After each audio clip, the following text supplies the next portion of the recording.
Okay, students, let's evaluate one more limit problem. It is evaluation of limit of a trigonometric function. You can check here the function you have.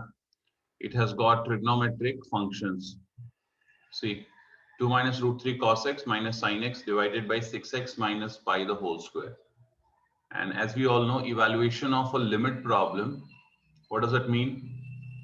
It means when x is approaching pi by 6, ये variable है और ये pi by 6 number के पास जा रहा है. ये variable है, x वेरिएबल है, मतलब वो चेंज होगा, और ये कांस्टेंट है, मतलब ये स्टेशनरी है. तो कभी भी जो वेरिएबल है वो कांस्टेंट को अप्रोच कर रहा है. ठीक है, आपको क्या बताना है?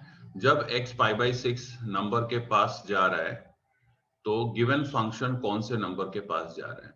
अगर आपको आंसर मिला जो कि फाइनाइट आंसर है और यूनिक आंसर है, तो वही आपका फाइनल आंसर है. तो यहाँ पे चेक करते हैं जल्दी से.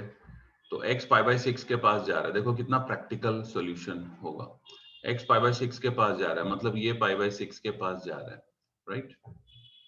ये pi by 6 के पास जा रहा है. ये तो cos pi by 6 और ये pi by 6 के पास जा रहा है, मतलब sin pi by 6, राइट? और ये pi by 6 के पास जा रहा है, मतलब समझ में आ रहा है? तो अब यहाँ पे देखो क्या होगा. cos pi by 6, cos pi by 6 क्या होता है? cos pi by 6 होता है √3/2. ठीक है, तो मतलब ये जो फैक्टर है ये √3/2 के पास जाएगा और ये जो है ये 1/2 के पास जाएगा. तो न्यूमरेटर का क्या हो जाएगा? देखो 2 माइनस ये √3/2 है, सो √3 इंटू √3/2. ओके, ये एग्जैक्ट √3/2 नहीं है, √3/2 के नजदीक है, इसके लिए इस तरह से लिख रहा हूं. और ये sin x sin pi by 6 1/2, मतलब ये 1/2 ऐसे. ठीक है, अब देखो यहाँ पे क्या होगा. ये हो जाएगा तुम्हारा √3/2, ये √3/2 है और यहाँ पे √3 है, मतलब ये हो जाएगा तुम्हारा 3/2. सो -3/2 - 1/2 इज -4/2.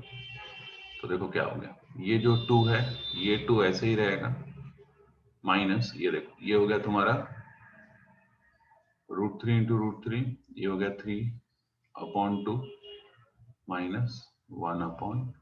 ठीक है, अब देखो ये -4/2 हो गया. सो 2 माइनस ये 4 -4/2 दैट इज -2. समझ में आ रहा है? तो फाइनली तुमको मिलेगा 2 माइनस और ये बाजू में 2. ठीक है, ये पूरा कितना, ये पूरा क्या देगा आपको? ये फुल आपको 2 -2 देगा. ये माइनस 2 -2 क्या हो गया? 0.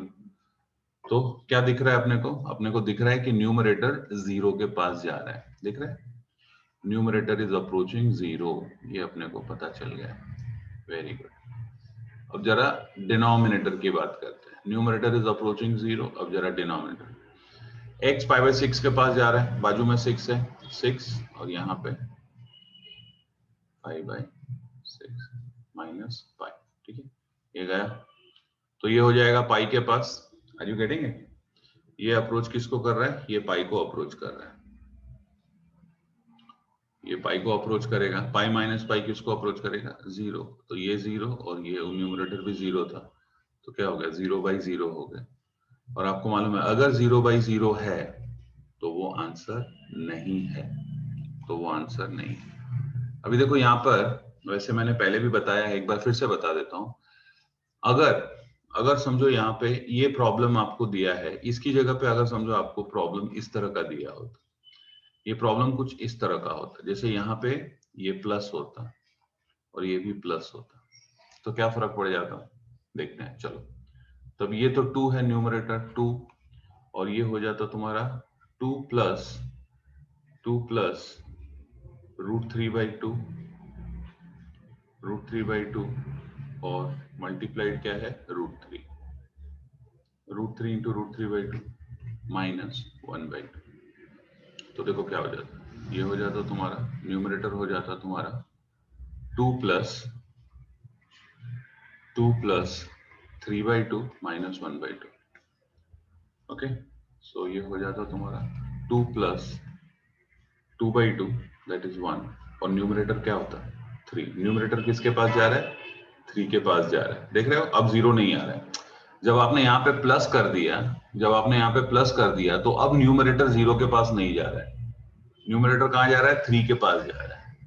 अच्छा और यहाँ पे क्या होता है, यहाँ पे देखो ये π/6 के पास जा रहा है तो 6 इंटू π/6 ठीक है प्लस पाई ये गया तो ये कितना होता है ये 2 पाई, ये 2 पाई के पास जा रहा है देख रहे हो। तो इसका स्क्वायर मतलब 4 pi square.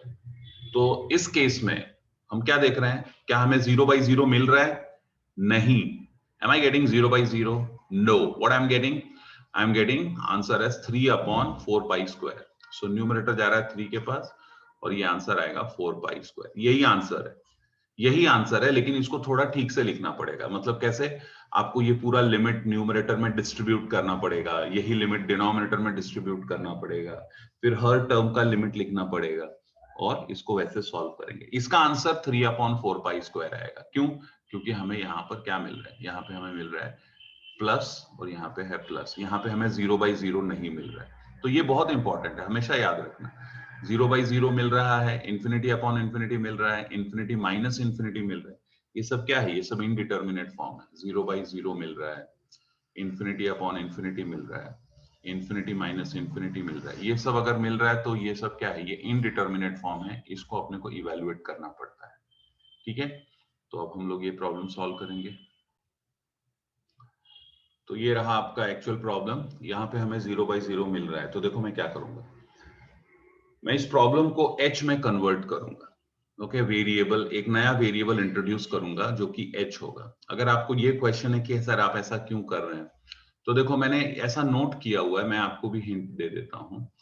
99 out of 100, 99 out of 100 times, 99 times out of 100 times अगर ट्रिग्नोमेट्रिक फंक्शन है और उसके साथ में, जैसे यहाँ पे न्यूमरेटर में ट्रिग्नोमेट्री है और डिनोमिनेटर में ट्रिग्नोमेट्री नहीं है, और आपको 0/0 मिल रहा है और जो वेरिएबल है वो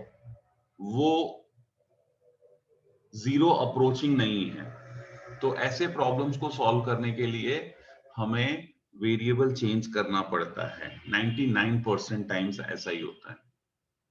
कभी कभी ऐसा होता है कि बिना वेरिएबल चेंज किए भी सॉल्व हो जाता है, लेकिन वो बहुत कम बार ऐसा होता है और वो प्रॉब्लम्स गिने चुने प्रॉब्लम्स हैं।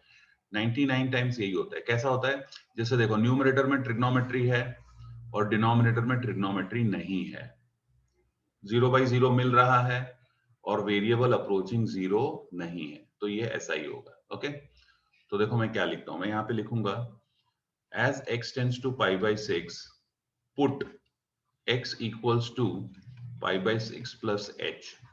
क्या है, x π/6 के पास जा रहा है, तो मैं ऐसा सोचता हूं कि x का वैल्यू π/6 से थोड़ा सा ज्यादा है, थोड़ा सा ज्यादा है, यहाँ पे है।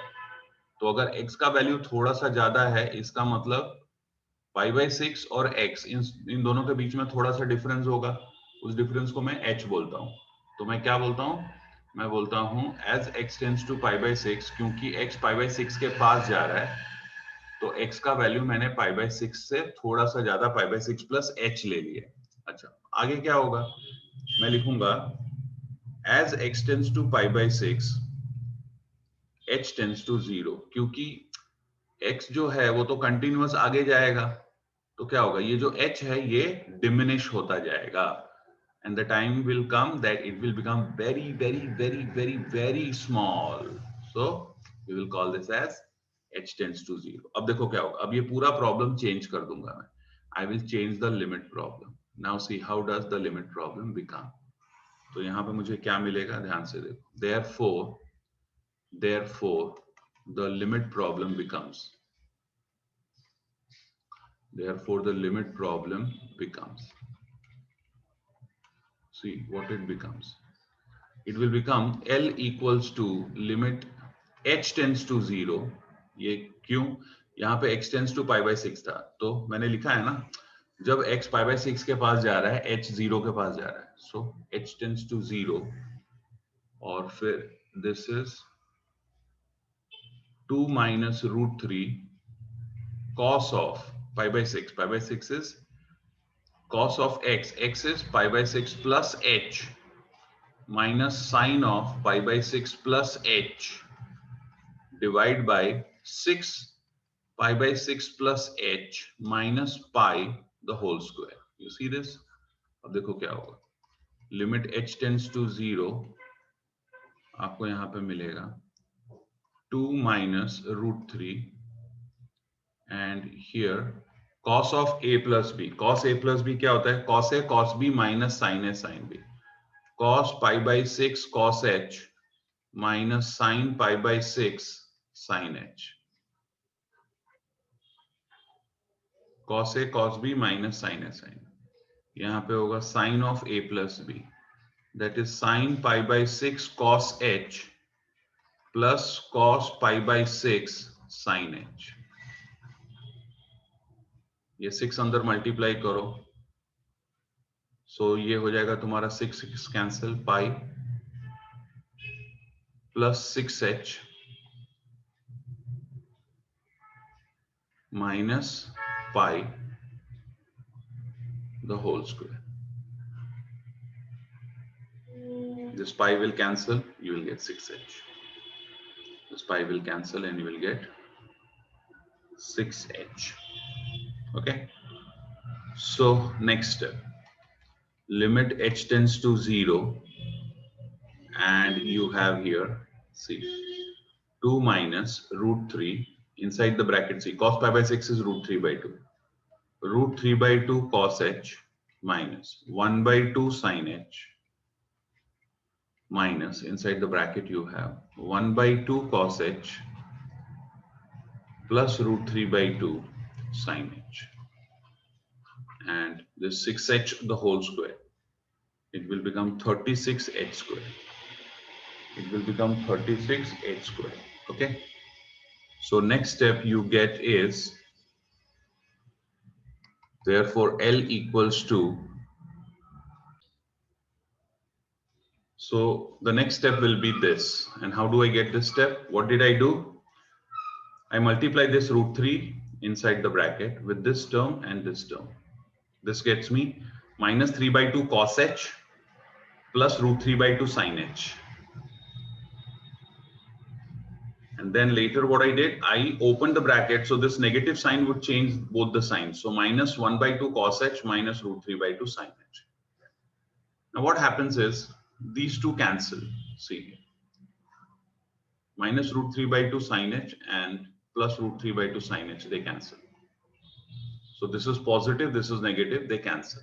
Next step, see what I get. I get limit h tends to 0 and 2. Now from these two, from which two? From this term and this term, I take minus cos h common. Let me take minus cos h common. So if I take minus cos h common, I get 3 by 2 plus 1 by 2. And inside denominator 36h square. This is 4 by 2. 4 by 2 is 2. So I have limit h tends to 0. 2 minus 2 cos h divided by 36h square. So this is limit h tends to 0 and 2 is common. So see, look at the problem, how the problem gets solved. Now see, you're getting 2 minus 2 cos h. Who knew that right from the beginning in the question, this 2 which we are given, this 2 is going to help us? Who knew this? See here. So you should understand that each and every bit in a question is, if you have something, it is there something for some reason. It's there something for some reason. So see, who knew that this 2 is going to help us in such a great way? So see, this now 2 being common, what you get inside is 1 minus cos h. And you know, 1 minus cos h is 2 sine square. And how that sine square is going to get adjusted, because you got here h square. So sine square, if you have, you need h square. Okay. And see, so next step is L equals to L equals to, you have limit h tends to 0. So 2 and multiplied by 2 sine square h by 2, and this is 36 h square. Now see, this is 2 into 2, 4. So 4 ones are 4, 4 nines are 36. So this 1 upon 9 I will write out, it being a constant. Limit h tends to 0. And here what I do is, I have sine square h by 2. So this is sine h by 2 upon h, the whole square I write. Because this is square and this also is square. So a square upon b square is a upon b the whole square. Now I write limit inside. So I have L equals to 1 upon 9 and limit h tends to 0 sine h by 2 upon h the whole square. Sine h by 2 upon h the whole square. Next step. Now see, which result we are using? Sine theta upon theta. When theta tends to 0, limit is 1. Now for that result, the condition is whatever angle you have with sine, you should have the same angle in numerator. Okay. In the denominator, sorry, you should have same angle in denominator. So here h by 2, what I do is I divide by 2 and multiply 2. Now what I can say, see, I can say that this is going 1. When h goes 0, this is going, this limit is 1. Okay, limit here is 1. So I have that.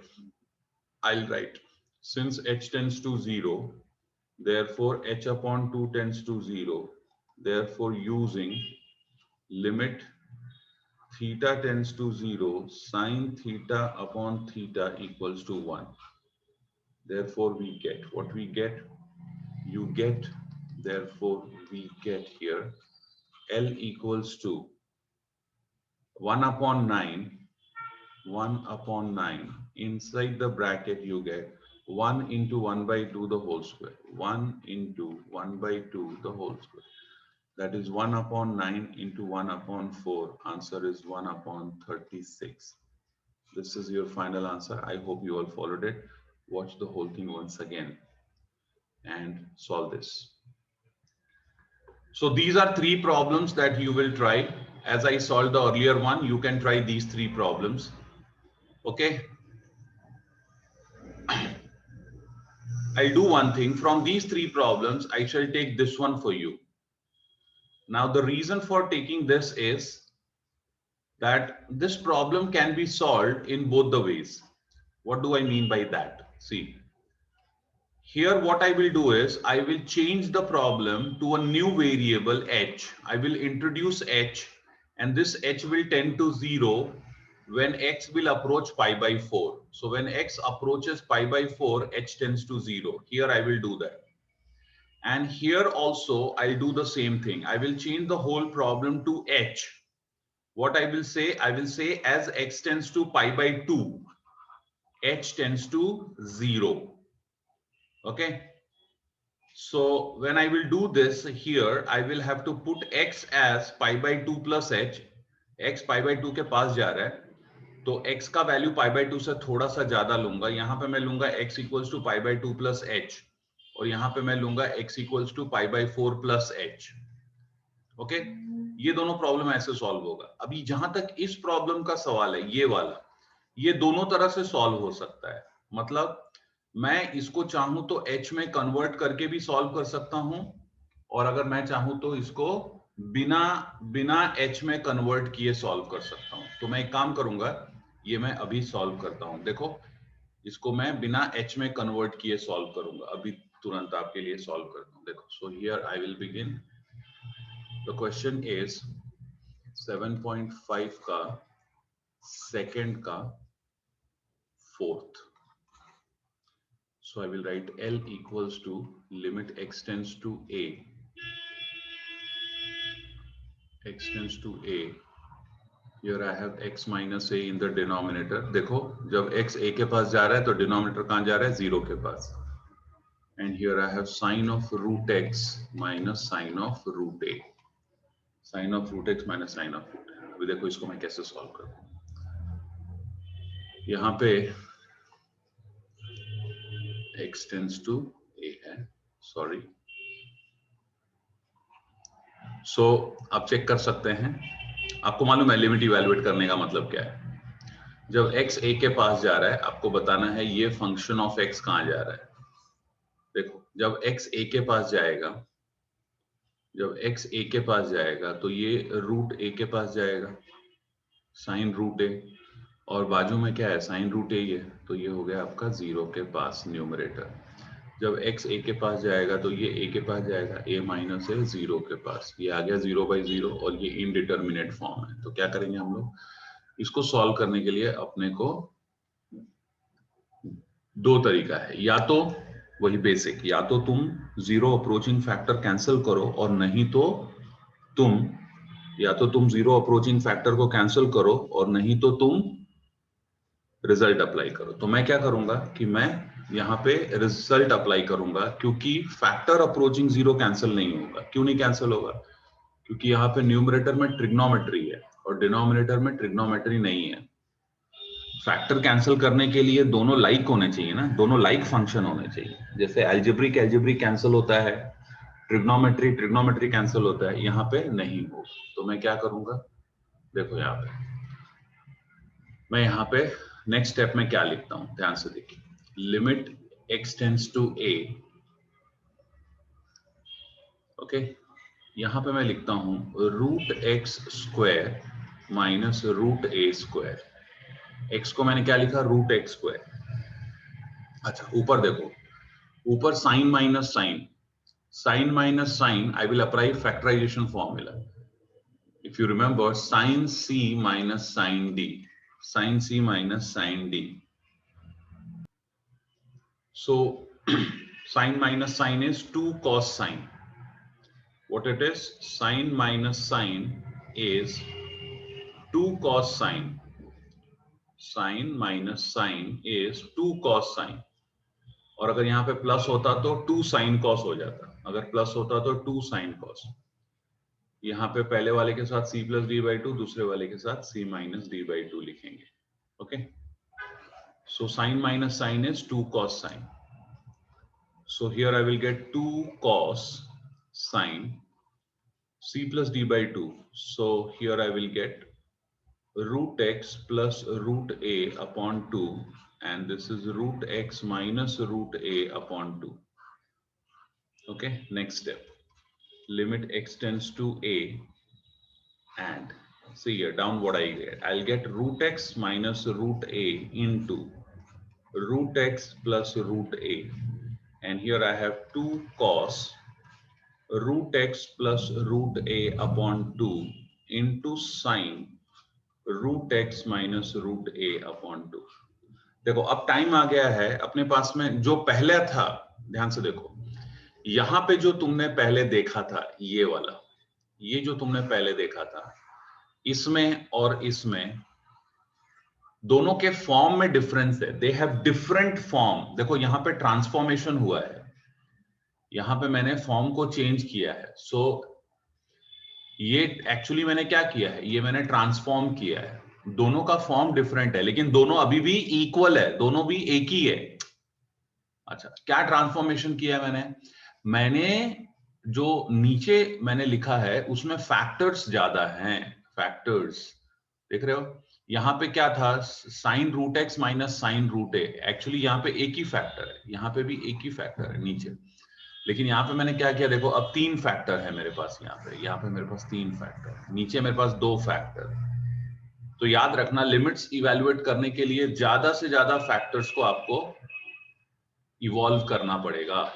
जितने ज्यादा factors evolve होंगे उतना solution तुम्हारा fast और easy हो जाएगा, ठीक है, उतने ज्यादा फास्ट और इजी हो जाएगा। तो अब मेरे पास यहाँ पे फैक्टर्स आ गए। अब देखो यहाँ पे क्या हो रहा है, मुझे तो मालूम है कि मुझे सिर्फ 0/0 से बचना है। अब देखो जैसे कि जब x a के पास जा रहा है तो इसका क्या होगा, ये तो 2 है, इसका कुछ नहीं होगा, ये नॉन जीरो है। अच्छा, जब x a के पास जा रहा है तो इसका क्या होगा, इसका भी कुछ नहीं होगा। आप चेक करके देख सकते हो, आप चेक करके देख सकते हो, जब x a के पास जा रहा है तो इसका क्या होगा, ये देखो ये a के पास जाएगा, ये वाला ये a के पास जाएगा, तो root a plus root A, 2 root A हो जाएगा, तो 2 रूट ए अपॉन 2, तो ये हो जाएगा तुम्हारा कॉस ऑफ रूट ए। ये नॉन जीरो है, समझ में आया? ये नॉन जीरो है। लेकिन अब यहां पे देखो, इसको देखो, जब x a के पास जा रहा है तो यहां पे क्या हो रहा है, थोड़ा ध्यान देना पड़ेगा। जब x a के पास जा रहा है तो ये a के पास जा रहा है, ये वाला, ओके। और क्या होगा, root a minus root a, ये हो गया तुम्हारा 0 के पास, 0/2 इज 0, साइन ऑफ 0 इज 0। ये है तुम्हारा zero factor, trying to understand. ये जो है ये तुम्हारा जीरो फैक्टर है, ये वाला, ये है तुम्हारा ZF, जीरो फैक्टर यहाँ पे। और डिनोमिनेटर में कहां पे जीरो फैक्टर है, डिनोमिनेटर में तुम्हारा जीरो फैक्टर है root x minus root a। Denominator का जीरो फैक्टर ये है, ये। क्या root x plus root a zero factor है? क्या ये वाला जीरो फैक्टर है, ये वाला? नहीं, ये 2 रूट a है। तो मुझे मेरा पूरा प्रॉब्लम जो है वो सिर्फ और सिर्फ जीरो फैक्टर पे काम करेगा। देखो, न्यूमरेटर में ये है रिस्पॉन्सिबल फॉर जीरो, और डिनोमिनेटर में ये है। अच्छा, इन दोनों, ये तीनों का क्या, ये क्या है, ये है नॉन जीरो फैक्टर NZF, ये भी NZF और ये भी NZF। समझ में आ रहा है? ये तीनों नॉन जीरो फैक्टर है। तो क्या होगा, ये तीनों सॉल्यूशन में रहेंगे लेकिन नॉन एक्टिव रहेंगे, ये लोग ऐसे ही रहेंगे, ओके। तो देखो नेक्स्ट स्टेप में अब मैं क्या करता हूं, नेक्स्ट स्टेप में मैं क्या करता हूं, ध्यान से देखो।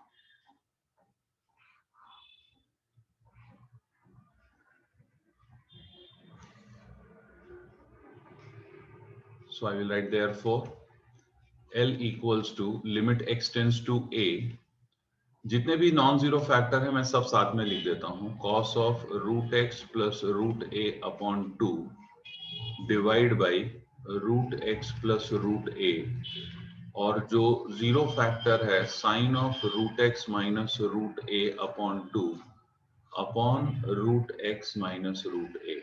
अच्छा देखो, अब मैं यहाँ पे रिजल्ट यूज करने वाला हूं, साइन थीटा। साइन थीटा ऊपर क्या मिल रहा है मेरे को, एंगल क्या है इसका, root x minus root a by 2। जो एंगल ऊपर है वही नीचे होना चाहिए। क्या आपके पास है? नहीं है। तो आप क्या करोगे, उसको आप यहाँ पे 2 से डिवाइड करो, तो आपको 2 से मल्टीप्लाई करना पड़ेगा, ठीक है। अब मैं क्या करूंगा, अब ये जो यहाँ पे जो लिमिट है x टेंड्स टू a, ये मैं सबके लिए लिखूंगा, ओके। सो नेक्स्ट स्टेप में देखो क्या होगा, L equals to, next step में देखो क्या होगा, आपको मिलेगा L equals to limit x tends to a 2 times cos of root x plus root a upon 2, and here also root x plus root a into, यहाँ पे आपको लिखना पड़ेगा limit x tends to a sin of root x minus root a upon 2 and root x minus root a upon 2 into 1/2। ये 1/2 क्या है, ये वाला, ओके। अब यहाँ पे देखो, अब यहाँ पे रिजल्ट यूज होगा, कौन सा रिजल्ट आप सबको मालूम है। देखो ये जो है, अब ये 1 हो गया। कैसे 1 हो गया, क्योंकि यहाँ पे मैं रिजल्ट अप्लाई कर रहा हूँ। कौन सा रिजल्ट अप्लाई कर रहा हूँ, ध्यान से देख लो, मैं लिखूंगा since x tends to a, x a के पास जा रहा है, therefore root x will tend to root a and root x minus root a will tend to 0। अगर x a के पास जा रहा है तो रूट एक्स रूट ए के पास जाएगा और root x minus root A 0 के पास जाएगा। therefore root x minus root A upon 2, ये भी 0 के पास जाएगा। तो देखो क्या हो गया, अगर एंगल ए के, अगर x a के पास जा रहा है तो ये एंगल जो है 0 के पास जा रहा है कि नहीं जा रहा है, जा रहा है। ये जो एंगल है यहाँ पे, ये एंगल 0 के पास जा रहा है कि नहीं जा रहा है, जा रहा है। तो वो इंपॉर्टेंट है, एंगल 0 के पास जाना चाहिए। स्टूडेंट्स क्या करते हैं मालूम है, स्टूडेंट्स इसको देखते हैं, इसको, और बोलते हैं अरे यहाँ पे तो x टेंड्स टू 0 नहीं है, तो ये रिजल्ट यहाँ पे अप्लाई नहीं होगा। वो ऐसा सोचते हैं, वो गलत है, वो गलत है। यहां पर कुछ भी होने दो, यहां पर कुछ भी होने दो, ये एंगल 0 को जाना चाहिए। तो अगर x a के पास जा रहा है तो एंगल 0 के पास जा रहा है। तो अब मैं यहां पे क्या लिखूंगा, therefore using limit theta tends to 0 sin theta upon theta equals to 1, we get what we will get, the answer we will get is L equals to, आप देख सकते हैं यहां पे, देखो यहां पे क्या होगा, यहां पे तो सिंपली आपको जहां भी x है वहां पे a लिख देना है। So you will get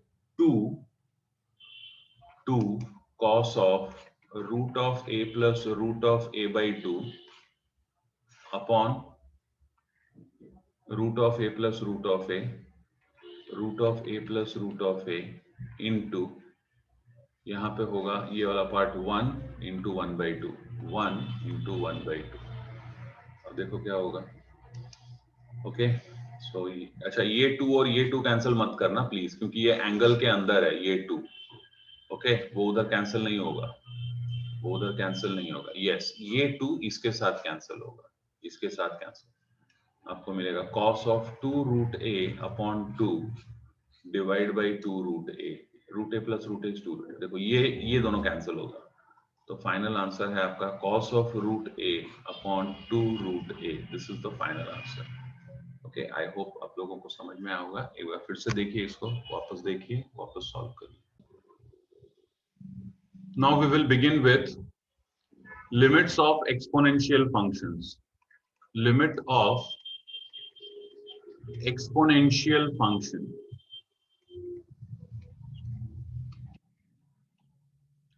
so in short मैं आपको एक्सपोनेंशियल फंक्शन के बारे में कुछ थोड़ा सा एक्सप्लेन करता हूं। एक्सपोनेंशियल फंक्शंस किसको बोलेंगे, ओके छोटे से मैं बताता हूं मैं आपको। देखो, अगर मैंने लिखा f of x equals to x square और फिर मैंने लिखा g of x equals to 2 raised to x, दोनों में डिफरेंस देखो। यहां पे ये फंक्शन बेस क्या है, बेस वेरिएबल है। ये फंक्शन है एक्स स्क्वायर, ये फंक्शन है एक्स स्क्वायर। एक्स स्क्वायर में बेस वेरिएबल है और जो इंडेक्स है वो कांस्टेंट है। तो ये जो फंक्शन है एक्स स्क्वायर, ये आपका कौन सा टाइप का फंक्शन है, इसको हम लोग बोलेंगे variable raise to constant. Variable raise to constant. जब भी वेरिएबल रेज टू कांस्टेंट होगा तो याद रखना ये अलजेब्रिक फंक्शन है। अलजेब्रिक, ये कौन सा फंक्शन है, अलजेब्रिक। क्यों? क्योंकि यहां पे जो पावर है वो वेरिएबल नहीं है, ये पावर वेरिएबल नहीं है। पावर क्या है, पावर कांस्टेंट है। तो अगर पावर कांस्टेंट है तो वो अलजेब्रिक फंक्शन है। वो क्या है, अलजेब्रिक फंक्शन। अब जरा नीचे आते हैं, देखो ये फंक्शन देखो, ये फंक्शन को देखो। इस फंक्शन में क्या देख रहे हो, वेरिएबल बेस नहीं है, वेरिएबल क्या है, पावर है। वेरिएबल जो है इस बार बेस में नहीं है, वो पावर में है। और बेस क्या है, कांस्टेंट है। तो इस फंक्शन को हम लोग क्या बोलेंगे, इसको हम लोग बोलेंगे constant raise to variable function. Constant raise to variable. अब यहां पर मुझे क्योंकि वेरिएबल ऊपर दिख रहा है, पावर में दिख रहा है, तो ये जो फंक्शन है ये हो गया एक्सपोनेंशियल फंक्शन। Exponential function. इसका नाम एक्सपोनेंशियल क्यों है, क्योंकि जो वेरिएबल है वो एक्सपोनेंट है। आपको मालूम है, अगर मैंने लिखा 3 स्क्वायर, तो 2 क्या है, एक्सपोनेंट है। किसका, बेस 3 का। इसको हम लोग बेस बोलते हैं, ये बेस है। और जो ऊपर लिखते हैं इसको बहुत सारे नाम से, इसको पावर भी बोलते हैं, इसको हम लोग एक्सपोनेंट भी बोलते हैं, ठीक है ना, इसको हम लोग इंडेक्स भी बोलते हैं, ओके। तो अगर वेरिएबल ऊपर है, वेरिएबल अगर एक्सपोनेंट में है, तो उस फंक्शन को हम लोग एक्सपोनेंशियल फंक्शन बोलेंगे। ओके, तो 2 रेज टू एक्स क्या है? 2 raise to x constant raise to variable है, तो ये एक्सपोनेंशियल फंक्शन है। अगर मैं यहां पे लिखता हूं 3 रेज टू एक्स, ये भी एक्सपोनेंशियल फंक्शन है। अगर मैं लिखता हूं 5 रेज टू साइन एक्स, ये भी एक्सपोनेंशियल फंक्शन है, क्योंकि साइन एक्स अब एक वेरिएबल है, 5 रेज टू साइन एक्स। लेकिन अगर मैं लिखूंगा साइन एक्स रेज टू 7, तो ये एक्सपोनेंशियल नहीं है, ये एक्सपोनेंशियल नहीं है, ये एक ट्रिग्नोमेट्रिक फंक्शन हो गया। क्यों? क्योंकि इसमें साइन एक्स रेज टू 7 आ गया, ये एक ट्रिग्नोमेट्रिक फंक्शन है। ओके, वो वेरिएबल साइन एक्स है, इसके लिए यहाँ पे ट्रिग्नोमेट्रिक फंक्शन है। यहाँ पे वेरिएबल एक्स था, तो ये क्या था? एल्जेब्रिक फंक्शन था। ओके, ये एक्सपोनेंशियल फंक्शन है 5 रेज टू साइन एक्स, ये एक्सपोनेंशियल फंक्शन है। वो बात अलग है कि अब एक्सपोनेंट में ट्रिग्नोमेट्री है, अब एक्सपोनेंट के अंदर ट्रिग्नोमेट्री है, तो उसके कारण ये कंपोजिट फंक्शन हो जाता है। कंपोजिट फंक्शन को हम लोग डिटेल में अभी देखेंगे, तो अभी हम लोग ज्यादा से ज्यादा ध्यान एक्सपोनेंशियल पे दे रहे हैं। तो अभी आप इतना ही समझो, एक्सपोनेंशियल फंक्शन का मतलब क्या होता है? एक्सपोनेंशियल फंक्शन का मतलब होता है कि जो वेरिएबल है वो एक्सपोनेंट में होगा। तो अगर आप सोच रहे हैं कि अगर समझो x raise to sine x होगा, तो इसको क्या बोलेंगे? ओके, क्योंकि आप देख रहे हैं यहां पे, एक मिनट, ये हो गया। अगर आपके पास में एक फंक्शन है h ऑफ x, और इस फंक्शन में आपके पास में है x बेस में और साइन x एक्सपोनेंट में, इसको क्या बोलेंगे? सबसे पहले ये कौन से टाइप का फंक्शन है? देखो, ये है वेरिएबल रेज टू कांस्टेंट, ये है कांस्टेंट रेज टू वेरिएबल, और ये देखो ये क्या, ये बेस वेरिएबल है और एक्सपोनेंट भी वेरिएबल है, तो इसको क्या बोलेंगे? इसको हम लोग बोलेंगे वेरिएबल रेज टू वेरिएबल, ये इसको हम लोग बोलेंगे वेरिएबल रेज टू वेरिएबल। अच्छा, एक्सपोनेंशियल फंक्शन के लिए मैंने क्या बोला था? मैंने बोला था अगर एक्सपोनेंट वेरिएबल है, मैंने यहां पे बोला था, क्या बोला था? अगर एक्सपोनेंट वेरिएबल है तो वो एक्सपोनेंशियल फंक्शन है। यहां पे देखो, यहां पे एक्सपोनेंट वेरिएबल है क्या? यस। कोई बोलेगा कि बेस भी वेरिएबल है, बेस वेरिएबल होने दो, बेस को वेरिएबल होने दो, कोई दिक्कत नहीं है। एक्सपोनेंट क्या है? वेरिएबल है, तो इसका मतलब ये भी एक्सपोनेंशियल फंक्शन ही है। इस फंक्शन को भी हम लोग क्या बोलेंगे? Exponential function. ये भी एक्सपोनेंशियल फंक्शन है। क्यों? क्योंकि इसका भी एक्सपोनेंट वेरिएबल है। अगर एक्सपोनेंट वेरिएबल है तो वो एक्सपोनेंशियल फंक्शन है। इसका मतलब अगर मैं लिखता हूं log of x raise to x, ये क्या है? Exponential function. tan of x raised to sin of x, ये क्या है? Exponential function. For what reason? Because the exponent is variable, because the exponent is variable. बात समझ में आ गई? यस सर, बहुत अच्छे से समझ में आ गई। तो आप लोग ये कॉपी कर सकते हैं। Okay, so please see here. Here I have written the definition of exponential function. यहाँ पे मैंने exponential function का definition लिख दिया है. In a function of x, if the exponent of the function is a variable, in a function of x, if the exponent of the function is a variable, then the function is known as an exponential function. Then the function is known as an exponential function. Okay? और यहाँ पे मैंने example दे दिया, देखो यहाँ पे variable है exponent, तो ये एक्सपोनेंशियल फंक्शन है। यहाँ पे भी एक्सपोनेंट वेरिएबल है, तो ये एक्सपोनेंशियल फंक्शन है। लेकिन यहाँ पे नहीं है, तो ये वाला एक्सपोनेंशियल फंक्शन नहीं है। ये क्या है? ये अलजेब्रिक। ओके, ठीक है, बहुत अच्छा। अब यहाँ पे देखो some results to be followed without proof, यहाँ पे कुछ रिजल्ट्स है जिसको कि हम लोग देखेंगे। इन रिजल्ट्स का प्रूफ हमें नहीं करना है, हमें ये रिजल्ट्स डेफिनेटली आउटकम ऑफ कोई थियरी है, लेकिन हमें उस थियरी से अभी मतलब नहीं है, हम सिर्फ उस थियरी के रिजल्ट्स को देखेंगे। ओके, देखो ये पहला वाला रिजल्ट क्या है।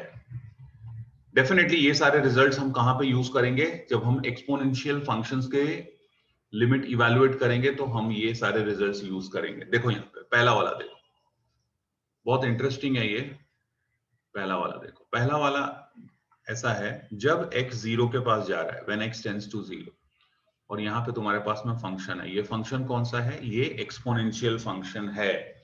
ये एक्सपोनेंशियल फंक्शन क्यों है, फॉर द सिंपल रीजन, क्योंकि इस फंक्शन के अंदर जो पावर है, जो एक्सपोनेंट है, वो वेरिएबल है। यहां पर तो बेस में भी वेरिएबल है, दैट इज ओके, लेकिन क्योंकि पावर में वेरिएबल है, क्योंकि यहाँ पे पावर में वेरिएबल है, इसके लिए हम लोग इसको एक्सपोनेंशियल फंक्शन बोलेंगे। ये देखो ये है, ठीक है। अब यहाँ पे देखो ये क्या बोलता है, ये रिजल्ट क्या बोलता है वो हमें सीखना पड़ेगा। रिजल्ट बोलता है कि अगर x 0 के पास जा रहा है और आपके पास फंक्शन इस फॉर्म में है, कौन से फॉर्म में, 1 + x raised to 1 upon x,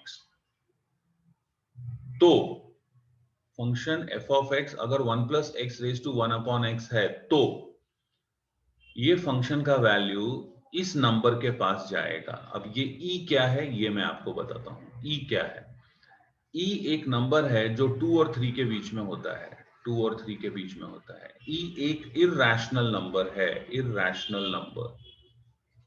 जैसे कि आपका पाई आपको मालूम है, पाई क्या है, पाई एक इरैशनल नंबर है, पाई एक इरैशनल नंबर है, और पाई का एक्यूरेट वैल्यू नहीं लिखा जा सकता। क्यों, क्योंकि ये नेवर एंडिंग और नॉन रिकरिंग है। पाई का वैल्यू अगर आप लिखने जाएं तो पाई का वैल्यू क्या होता है, 3.1428, इस तरह से ये ऐसे ऐसे नेवर एंडिंग। तो जिस तरह से pi never ending and non recurring है, उसी तरह से ई एक नंबर है जो कि नेवर एंडिंग और नॉन रिकरिंग है। ओके, अच्छा एक चीज और, पाई जो है वो ज्योमेट्रिकली एक्सप्लेन किया गया है, लेकिन नंबर ई को आप ज्योमेट्रिकली एक्सप्लेन नहीं कर पाते हैं। नंबर ई को एक्सप्लेन करने के लिए आपको कैलकुलस यूज करना पड़ता है, और ये कैलकुलस से हम लोगों ने, देखो ये कैलकुलस का मेथड है जिससे कि हम लोग नंबर ई को डिफाइन करते हैं। ई को हम लोग बोलते हैं an irrational number which lies in between 2 and 3, okay. और e का जो वैल्यू है, e का value 2.71828, again 18, like this is never ending non recurring, okay. तो ये जो नंबर है, ये नंबर इस नंबर के पास में, अभी फिलहाल के लिए आपके लिए इतना ही काफी है कि जब x 0 के पास जा रहा है, तो ये exponential function 1 + x raised to 1 upon x कहां जा रहा है, e के पास जा रहा है। यहाँ पे e क्यों लिखा आपने, नंबर क्यों नहीं लिखा, क्योंकि नंबर लिखने में हम लोग इनकेपेबल हैं। We can not write such a number, such huge number every time.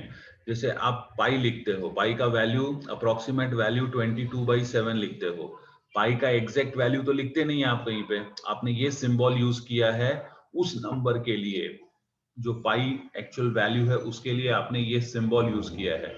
वैसे ही यहाँ पे आप क्या यूज कर रहे हो, E. So this you have to follow, that when x is approaching 0, 1 + x raised to 1 upon x is approaching, 1 + x raised to 1 upon x is approaching e. It is approaching e. Okay, it has to be exactly in this form. 1 + x raised to 1 upon x is approaching 0. अच्छा देखो, अभी यहाँ पे एक condition है जो कि मैं लिखता हूँ, कंडीशन फॉर 1। अभी आपने क्या देखा वहां पे, फर्स्ट जो रिजल्ट है वो देखा आपने, limit x tends to 0, 1 plus x raise to 1 upon x. अब यहाँ पे कंडीशन देखो क्या है, जो बेस है वहां पे बेस में देखो हमेशा 1 प्लस होना चाहिए। बेस जो है वो हमेशा 1 प्लस होना चाहिए, ये इसका कंडीशन है। दूसरा, प्लस के बाद में जो वेरिएबल है वो 0 को अप्रोच होना चाहिए। देख रहे हो, 1 plus x and where should x tends to, x should tend to 0, ये कंडीशन है। अच्छा, और जो प्लस साइन के बाद में है आपके पास में, उसका रेसिप्रोकल होना चाहिए पावर में। देखो यहाँ पे x है तो यहाँ पे क्या है, 1 अपॉन एक्स है, यहाँ पे क्या है, 1 अपॉन एक्स है। ओके, सो यहाँ पे कंडीशंस हम लोग लिख सकते हैं, conditions to be followed for above result. See, what is first? A. Okay, I write A. The base should be in the form, 1 plus variable. You can check 1 plus x it is. See, base should be in the form 1 plus variable. 1 plus variable. See, here is the variable x. Okay. Condition number 2, that is B. The variable should be very small. That is variable should tend to 0. देखो यहाँ पे x 1 plus variable, देख रहे हो variable यहाँ पे क्या है, x है, वो वेरिएबल क्या है, x है। और x क्या हो रहा है, x 0 के पास जा रहा है, it should be tending to 0, variable should tend to 0। And last condition, what, the exponent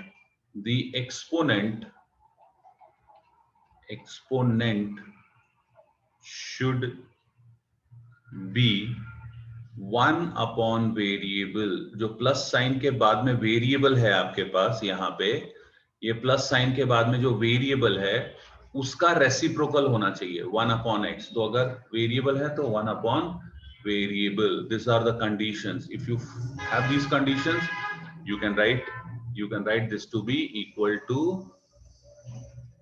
E. Then you can write this to be equal to E, and you know what is E. E is nothing but a number. तो यहाँ पे मैं एक example लिखता हूँ और मैं आपको पूछता हूँ कि हम लोग E लिख सकते हैं क्या। तो देखो यहाँ पे मैं लिखता हूँ, limit x tends to 1, 1 plus x raise to 1 upon x. Condition number पहला, देखो फर्स्ट कंडीशन, 1 बेस क्या होना चाहिए, 1 प्लस वेरिएबल होना चाहिए। बेस क्या होना चाहिए, 1 प्लस वेरिएबल। तो 1 प्लस वेरिएबल है, वेरी गुड, वेरिएबल x है। दूसरा कंडीशन क्या, ये जो वेरिएबल है 1 प्लस साइन के बाद में वो 0 के पास जाना चाहिए। तो ये वेरिएबल 0 के पास जाना चाहिए, ये वाला, और यहाँ पे ये 0 के पास नहीं जा रहा है, कहाँ जा रहा है, 1 के पास। तो ये इक्वल टू 1 नहीं होगा, is no, I am sorry, ये इक्वल टू E नहीं होगा, ये इक्वल टू E नहीं होगा। ओके, अब दूसरा एग्जांपल लेता हूं। Okay, let me take another example. यहाँ पे देखो मैं क्या लिखता हूँ, मैं लिखता हूँ यहाँ पे 1 plus sine x, okay, raise to 1 upon sine x, और फिर मैं लिखता हूँ x टेंड्स टू 0। अब देखो, let us apply the conditions. Base क्या है, यहाँ पे बेस है 1 plus sine x. Okay, base क्या है, 1 plus sine x. Okay, condition number 1, क्या ये 1 प्लस वेरिएबल फॉर्म में है, यस 1 प्लस वेरिएबल, देखो ये वेरिएबल है, 1 प्लस वेरिएबल, साइन एक्स क्या है, वेरिएबल। नेक्स्ट इज, क्या वेरिएबल टेंड टू 0 है, क्योंकि यहाँ पे दूसरा कंडीशन क्या है, जो वेरिएबल है यहाँ पे, जैसे यहाँ पे x है तो x टेंड्स टू 0 है, तो यहाँ पे हमारे पास में वेरिएबल साइन x है, यहाँ पे वेरिएबल क्या है, साइन x, तो साइन x टेंड्स टू 0 होना चाहिए। क्या होना चाहिए, साइन x टेंड्स टू 0। तो क्या साइन x टेंड्स टू 0 है, डेफिनेटली है। क्यों, x टेंड्स टू 0, अगर x 0 के पास जा रहा है, as x tends to 0, sin x will tend to sin 0, sin 0 is also 0, so sin x tends to 0।